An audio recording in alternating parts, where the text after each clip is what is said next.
This is Dan Dix here reporting for Press for Truth, and we got a great show lined up for you today, my friend. So let's just jump right into it. Joining me on the line right now is my friend Josh Friedman. He is an independent journalist who is there on the scenes covering Bilderberg. In fact, he is the first man who made it there on the grounds and was able to confirm their location. So thank you so much for that, Josh. And thanks for joining us here and taking some time to speak about this. I want to get your views on some of the topics on the agenda this year, maybe some of the participants and some of the people you've maybe been able to contact in the last few days.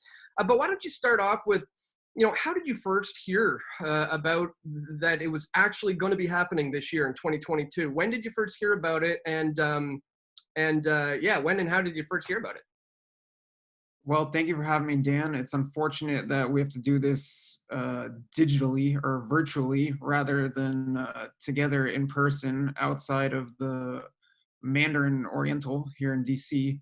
But I first learned of it right after the press release was issued, or the public announcement was made. The press release was issued on the website. I don't even know if that press release gets sent out to media, but I got a tip that it was up, and I just acted on it as fast as I humanly could and got my butt over to DC. It wasn't so cheap, but I got here. Right. So you were managed to confirm that it was at the Mandarin Orient Hotel. And so what was the scene like when you first got there? Because as far as I could tell, on day one, you were the only guy there. That's a whole other story, managing to confirm. I mean, this year was so different from years past for several reasons, although they all basically stem from how secretive the meeting was and related to how the announcement was made. But yeah, when I arrived in DC, I really had no idea that it was at the Mandarin Oriental. I knew that was a possibility because of some of the sleuthing that some people, probably you and I both know, were doing. So I knew that was a possibility, and I kind of made a lucky guess choosing to go to the Mandarin Oriental first rather than to some other location. And when I showed up outside the hotel, it had all the hallmarks of a Bilderberg.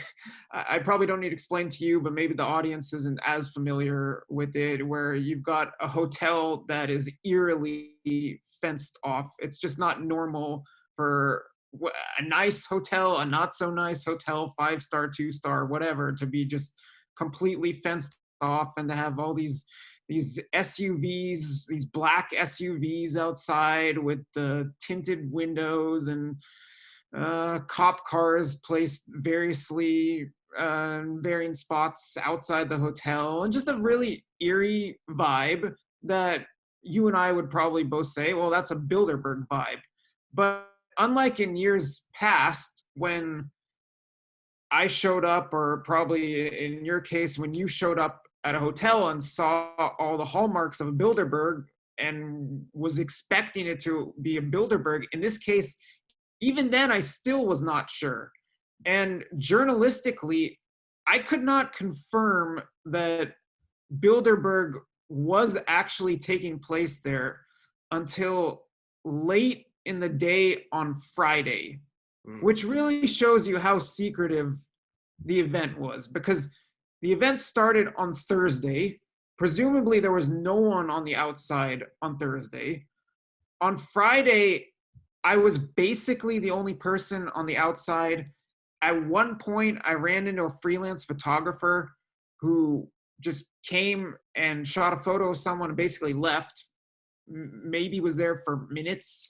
He told me he was there to specifically take a photo of one European official. Other than him, I didn't see anyone else on the outside. Well, I mean, observers or press, obviously they're police and security. But on Friday, I didn't see anyone else on the outside. And because I still had some questions, could this potentially be a decoy? Could the event possibly at a different site be a different site? And I did go to a different site to confirm that it wasn't there, but there weren't a whole lot of participants coming out on Friday. And throughout the weekend, when they would come out, they would really be whisked away from me most of the time by security. Hmm. But it wasn't until late in the day, Friday, where based on a variety of factors, I was able to journalistically confirm that yes, Bilderberg 2022 was happening right there at the Mandarin Oriental. Well, when I first saw your footage, one of the things that stood out to me was I recognized that screen, that kind of green screen mesh that they had from the last time they used it in DC at the Westfield Marriott hotel, and that was back in 2012. And what a stark contrast to then, when you had around 300 or 400, maybe even 500 protesters outside of that particular event. Fast forward 10 years, and there's just one guy out there reporting on this on day one. It's remarkable how secretive it has been this year. So let's talk a little bit about why it's so secretive, and that's, I think, because this is a very interesting agenda list this year. What for you stood out as one of the more, let's say, troubling topics on the agenda this year? I'm not so sure that I would say it's so troubling. I would just say that what stood out to me most was that this was a geopolitically heavy agenda. And I hesitate in using the word agenda. You and I both know that just because something's on the key topics list doesn't necessarily mean that's getting discussed or getting discussed with the importance that it might seem from being on the topics list. And maybe there are other topics that are being looked at more seriously that aren't on the list. But regardless, that key topics list was heavy on geopolitics. And one could understand why. Right now, we've got the war in Ukraine. That's really big. Reading between the lines a bit with some of the stuff that's come out, and the fact that NATO realignment was on the key topics list, and obviously a lot of stuff relating to Russia and Ukraine. Well, Jens Stoltenberg, the NATO chief, was there, as has been the usual case in recent years. But on top of that, Sanna Marin, the Finnish prime minister, was there. And she, one might think, might be discussing Finland's bid to join NATO, which is something, reading between the lines, would be a geopolitical issue that could come up. And much to my surprise, Stoltenberg just flat out tweeted it out, that he tweeted out a photo of him meeting with Sanna Marin discussing Finland's bid to join NATO. So not only was the key topics list heavy on geopolitics, but it looks like there's a little substance backing that up, that one might say was, I don't know, leaked by Stoltenberg or framed a little awkwardly by Stoltenberg. I'm not sure quite how to describe it. He was just out. He didn't state in the tweet that this was Bilderberg, but come on. I mean, we all know he was on the list. Marin was on the list. That's the only reason why they were meeting. Well, I mean, obviously there could be other reasons why they're meeting, but they were both at the same meeting, and lo and behold, they're discussing Finland's bid to join NATO. So that's something, reading between the lines a bit, but you could get into all kinds of geopolitical issues that on the surface would come up at this event, or maybe beneath the surface, you would guess that certain things would come up. Well, it's happened time and time again. Like when a large treasure trove of documents was leaked, it was revealed that, weapons of mass destruction being the idea for going into Iraq was hatched by Bilderberg almost a year before they even decided to go over there. Just proves and goes to show that those types of major world-shaping events are possible to come out of these meetings when these people are meeting in secret there, and nobody even gets to know what they're talking about. So I did notice you did manage to film some of them, and I don't know whether or not you got any of them at the airport or on the inside, but what kind of responses were you getting from them? And did any of them respond at all? I did not sneak inside. that that has been accomplished by some people. I guess you yourself got inside slightly 1 year. But no, that would have been quite gutsy this year. There was one journalist who showed up very briefly, and he walked directly onto the property, which was a bit of a no-no, but he got escorted out of there, and the gates promptly got shut, so we couldn't get as good photos. But yeah, I did speak with several of them. Not as many as in some previous years, and it was a bit spread out. I did go to the airport with Luke Radowski today, and we had a few good conversations. I'd say one or two fairly decent conversations.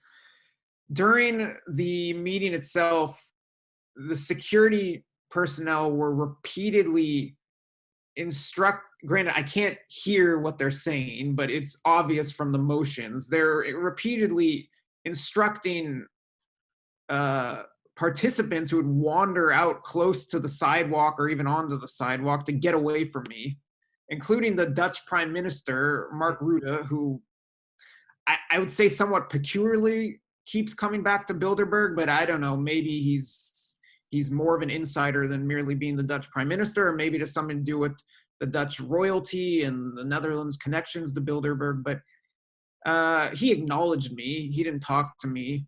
There were a few who talked to me. There's one I posted on YouTube. It wasn't much substance, but it might be of interest to your viewers. Mark Carney kind of bizarrely showed up Saturday evening, doesn't enter like the participants normally do. He gets out of a taxi on the street rather than coming in some blacked out car. Just pops out of a taxi with a big grin on his face and saying, I ask him a couple questions, and he says, yeah, I'm showing up late. It wasn't really clear whether he was implying that he had missed the whole meeting up until then. I don't think so, but he was smiling, saying, yeah, I'm showing up late and I missed most of the meeting, but I was busy. That was an interesting little, very short interaction, but it was a much different vibe with him than with pretty much everyone else, who were really hush hush, except for a couple people at the airport where Luke and I had an interesting conversation with a couple Danish women, one of whom we've spoken to in the past, both of whom are very green, let's say, which probably makes for an interesting contrast with some of the oil execs and the more conservative people within Bilderberg. But yeah, they had some interesting comments. Well, one of them in particular that probably aren't so representative of the group's views as a whole, although sustainability always is a topic for whatever that's worth. Well, I look forward to seeing those videos. And as you said in the beginning, it's so unfortunate that I'm not able to cover it this year. I started covering it in 2006, and I want to be there so bad, but I literally, due to my medical status, essentially, because I'm unvaccinated. Canadians, in case you're watching and didn't know this, unvaccinated Canadians can still not board an airplane, even to fly domestically within my own country. I can't get on an airplane. So by the time I had learned of Bilderberg, it was already far too late. I would have had to drive across the border. I wouldn't have made it there in time, essentially. So I'm so glad that you were able to make it there and continue that coverage of what we've been doing over the years. And today is the final day. It's pretty much over now. It's getting late there, so I don't want to keep you too long. But what would you say is one of the bigger kind of takeaways from this particular year? I know you mentioned, it's very geopolitical heavy. I think there's a lot of tech being represented there as well. So what's your main takeaway from this year's conference? Nowadays, there's always a lot of tech representation there. That's pretty much a given. I'm still trying to process it all. And I have some frustrations as well with how it played out, and maybe what more I could have seen or who else I could have run into. If there's any takeaway, it's just that there's so much mystery and intrigue still remaining surrounding this event. Like I know you put out the video about Chrystia Freeland, Hmm. and you're far more versed on that than I am. If this were years past, probably a lot of the chatter on the outside would be about Freeland and the Arizona Senator Sinema as like are these potential candidates for high office in the future. The king making uh, notion is something that would come up in the past a lot about Bilderberg, at least in terms of speculation. But this year, I'm not. I don't think I saw either of those two political figures, and then there are just so many other storylines to this. Granted, the major media weren't covering it, so maybe storylines isn't the right word, but you had the Finnish prime minister meeting with Stoltenberg, as we already discussed, and you've got the backdrop of everything related to Ukraine, including at least they're on the list. I don't believe I saw them, but the head of Naftogaz, the Ukrainian state gas company, was there. That is out of the ordinary. Granted, this is an ordinary year. And then likewise, the Ukrainian ambassador to the US was on the list. So I'm presuming both of them were there. Those would be two very interesting people to run into. And I would also just love to be a fly on the wall on what all came up in terms of discussions about Ukraine. But then I would also say, lastly, one takeaway is that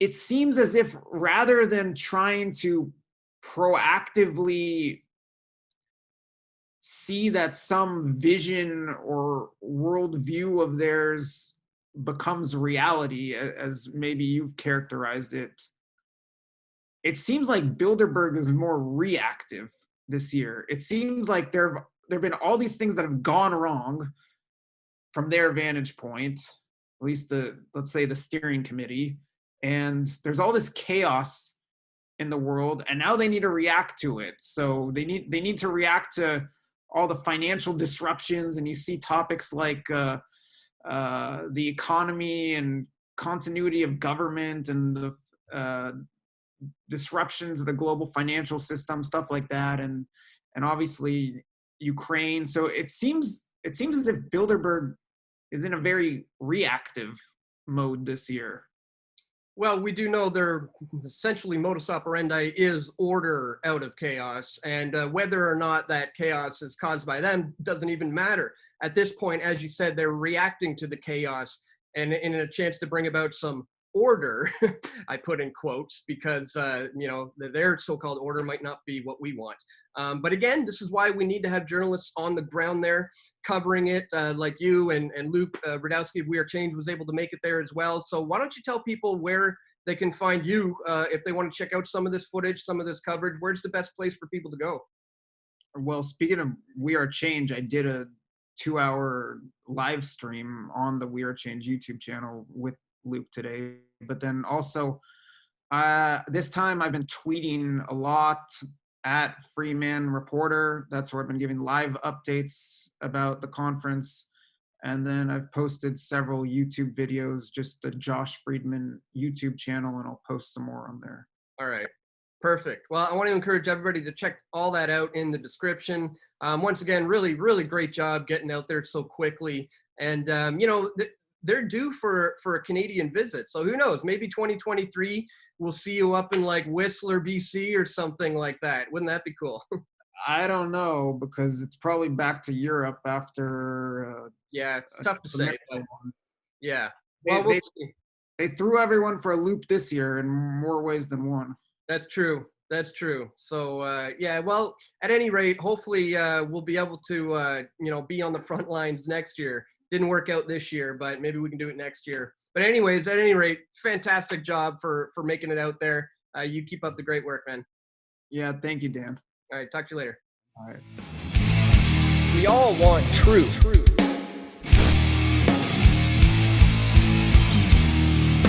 The truth will set you free.